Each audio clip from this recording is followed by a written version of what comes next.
उत्तर प्रदेश लोक सेवा आयोग द्वारा एलटी ग्रेड सहायक अध्यापक प्रशिक्षित स्नातक श्रेणी पुरुष महिला शाखा परीक्षा 2025 के गणित विषय के 77 अभ्यर्थियों का अभ्यर्थन निरस्त कर दिया गया है।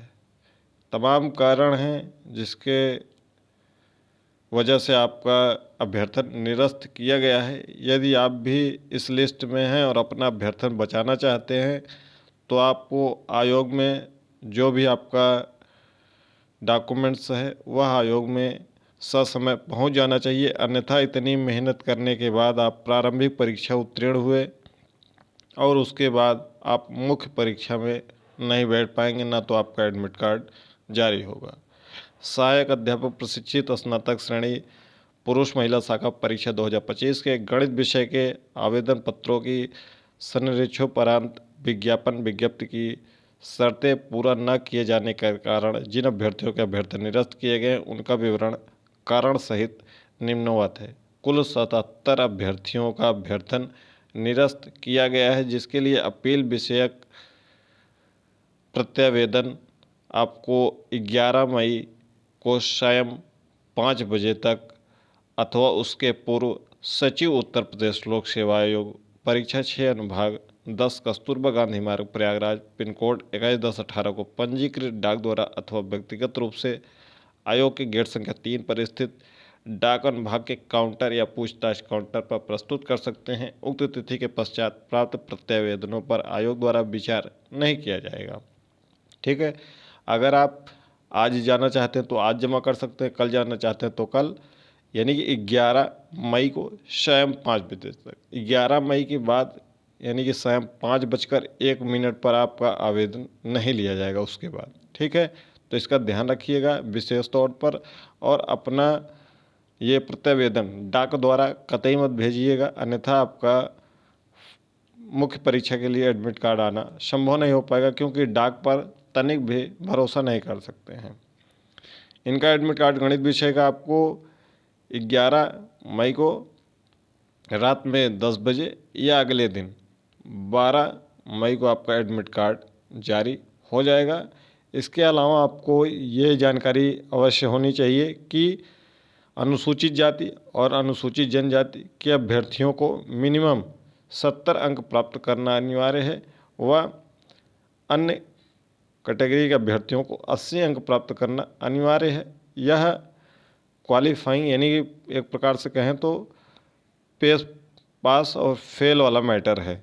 जैसे आप पहले परीक्षा देते थे कि 100 में से आपको 33 अंक प्राप्त करना अनिवार्य है, तभी आप पास माने जाएंगे, तो इसी प्रकार इसमें भी है कि 200 अंकों में अनुसूचित जाति और अनुसूचित जाति को 70 अंक प्राप्त करना अनिवार्य है और बाकी अन्य कैटेगरियों को 80 अंक प्राप्त करना अनिवार्य है, अन्यथा आप पहले ही बाहर हो जाएंगे। तो इसका विशेष रूप से ध्यान रखिएगा। तो चलिए एक एक करके पूरा लिस्ट देख लेते हैं।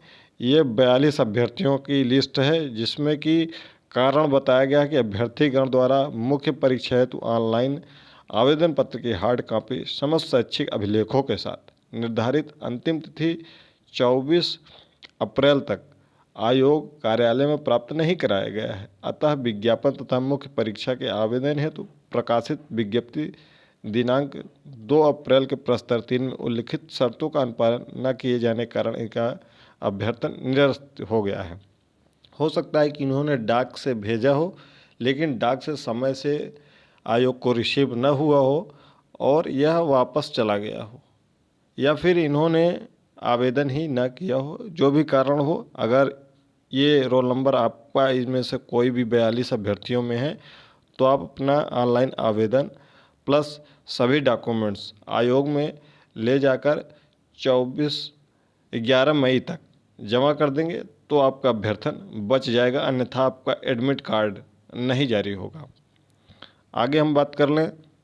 ये कुल 18 प्रकरण हैं, जिसमें से लिखा हुआ है कि अभ्यर्थीगण ऑनलाइन दावे के आधार पर प्रारंभिक परीक्षा में केवल ग्रुप 1 सहायक अध्यापक प्रशिक्षित स्नातक पद हेतु उत्तीर्ण हैं, किंतु प्रश्नगत पद हेतु निर्धारित अनिवार्य शैक्षिक अर्हता धारित न करने के कारण अब इनका हो सकता है कि इसमें जब ग्रुप 1 लिखा हुआ है तो इसमें इनके पास जो दावा है यानी कि ग्रेजुएशन या तो नहीं है या तो बीएड नहीं है, जो भी हो, क्योंकि इसमें 2 चीज़ें आ जाएंगी, स्नातक प्लस बीएड।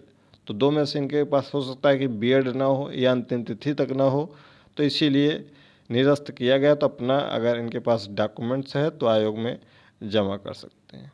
अगला है अभ्यर्थीगण ऑनलाइन दावे के आधार पर प्रारंभिक परीक्षा के आधार पर मुख्य परीक्षा है तो ग्रुप 1 व ग्रुप 2 विशिष्ट अध्यापक या स्पष्ट दृष्टिबाधित दोनों के लिए उत्तीर्ण है, किंतु ग्रुप 2 विशिष्ट अध्यापक स्पष्ट दृष्टिबाधित है निर्धारित अनिवार्य शैक्षिक अर्हता धारित न होने के कारण केवल ग्रुप 2 हेतु अनर्ह है। ठीक है, यानी कि विशिष्ट अध्यापक इनके पास है तो इसके लिए इनका एडमिट कार्ड जो जारी होगा ये इसके लिए जारी होगा। ठीक है, स्पेशल वाला जो इन्होंने यस नो किया है इसमें भी इन्होंने यस कर दिया होगा, इनके पास ये डॉक्यूमेंट्स नहीं है। अगर ये डॉक्यूमेंट्स है तो स्पष्ट दृष्टिबाधित वाला भी लगा देंगे तो इनका दोनों के लिए एलिजिबल हो जाएगा। अगला है डीएफएफ यानी कि डिपेंडेंट फ्रीडम फाइटर, स्वतंत्रता सेनानी आश्रित, इन्होंने यस किया होगा उस कॉलम में। इनके पास ये डॉक्यूमेंट्स नहीं है, अगर नहीं है तो इनका अभ्यर्थन निश्चित तौर पर निरस्त कर दिया जाएगा। ये 4 प्रकरण हैं जो कि अंतर्राष्ट्रीय और राष्ट्रीय खिलाड़ियों का कोटा है, उसके वर्गीकरण में इनके पास कोई उसके समर्थन में कोई अभिलेख या प्रमाण पत्र इनके पास नहीं है, इसलिए इनका अभ्यर्थन निश्चित रूप से रिजेक्ट हो जाएगा, निरस्त हो जाएगा। अगर इनके पास खिलाड़ी का दावा है तो ये दावा कर सकते हैं, वैसे उम्मीद नहीं है कि इनके पास खिलाड़ी का कोई प्रमाण होगा।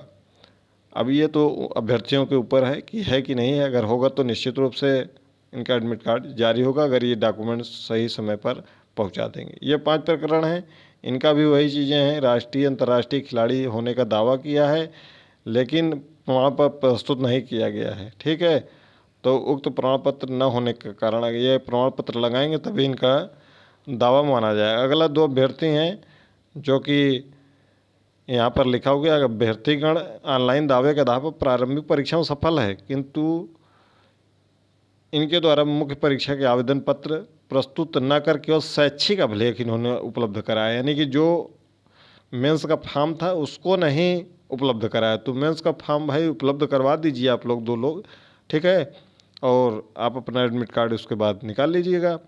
अगला एक अभ्यर्थी ऐसे हैं जो कि ऑनलाइन दावे के आधार पर प्रारंभिक परीक्षा में सफल है परंतु इनके द्वारा मुख्य परीक्षा में आवेदन पत्र घोषणा पत्र पर हस्ताक्षर नहीं किया गया। तो आप फिर से अपना डॉक्यूमेंट सब निकाल कर और उस पर हस्ताक्षर कर दीजिए, ये रोल नंबर आपका है, आपका अभ्यर्थन बच जाएगा। ये 11 मई तक आपको हर हाल में कर लेना है। अगला है अभ्यर्थी ऑनलाइन आवेदन दावे के आधार पर प्रारंभिक परीक्षा सफल है परंतु इनके द्वारा मुख्य परीक्षा के आवेदन पत्र या घोषणा पत्र पर हस्ताक्षर नहीं किया गया है, न ही कोई शैक्षिक अभिलेख उपलब्ध कराया गया है। तो शैक्षिक अभिलेख भी उपलब्ध करवाइए और वह इस पर साइन भी करिए। ठीक है, अगला है इनका डीओबी गलत है जो कि हाई स्कूल के अंक पत्र और मुख्य परीक्षा के आवेदन पत्र में अंकित जयंती में भिन्नता है, इसलिए इनका निरस्त कर दिया गया है। अगर सही डीओबी है तो एक बार दूसरा अपना डॉक्यूमेंट से ले जाकर सबमिट कर दीजिएगा। ये 11 मई तक आप